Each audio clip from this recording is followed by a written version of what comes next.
Bonjour à tous et merci pour votre intérêt. Aujourd'hui, c'est le dernier épisode consacré à la première apogée et cette fois-ci, c'est une première apogée en 9. Si ton jour plus ton mois de naissance donne le 9, tu es dans le bon épisode. Les dates de naissance concernées par cette première apogée en 9 sont les suivantes. En janvier, 8, 17, 26. En février, 7, 16, 25. En mars, 6, 15, 24. En avril, 5, 14, 23. En mai, 4, 13, 22. En juin, le 3, 12, 21. Juillet, le 2, le 11, le 20, le 29. En août, le 1er, 10, 19, 28. En septembre, le 9, le 18, le 27. Sachant qu'en septembre, le 9, qui fait 9-9, est hautement karmique en 9, puisqu'il y a un mois de septembre et un jour. On le verra tout à l'heure. En octobre, le 8, le 17, le 26. En novembre, le 7, le 16, le 25. Et en décembre, le 6, le 15 et le 24. Pourquoi je dis que le 9-9 est hautement karmique? C'est parce qu'on est dans l'explication de la première apogée en 9. Et en plus, il y a un mois de septembre. Si tu es né au mois de septembre, ton premier sous-cycle, donc c'est-à-dire de 0 à 28 ans, est déjà correspond déjà au 9 que je vais expliquer maintenant.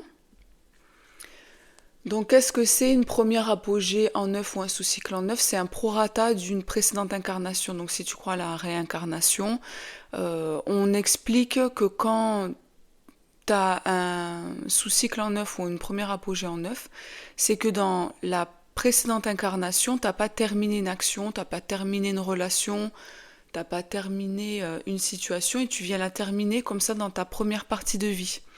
Donc en sous-cycle, donc qui correspond au mois de septembre, c'est de 0 à 28 ans.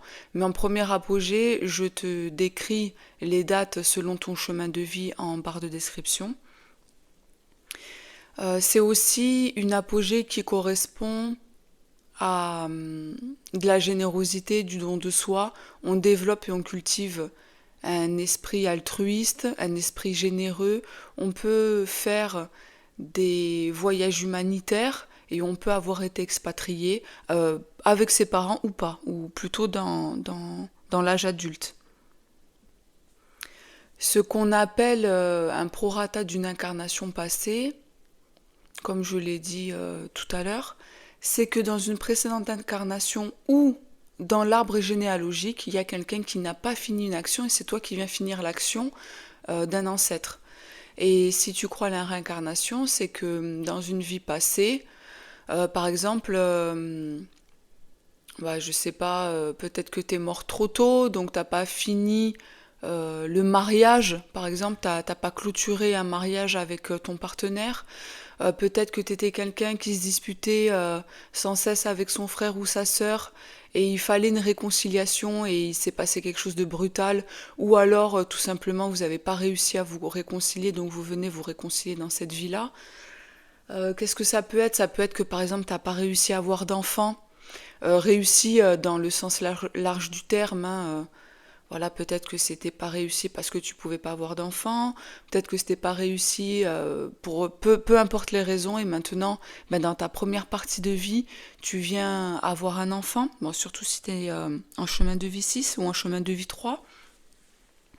Voilà, ça peut être un peu toutes ces situations qui n'ont pas été clôturées, ou en tout cas, t'es pas allé au terme de quelque chose que tu aurais aimé ou voulu de ton incarnation et tu le finis dans cette incarnation-là en première apogée en 9.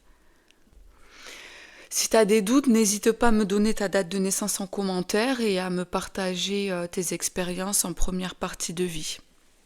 Bonne écoute, à bientôt.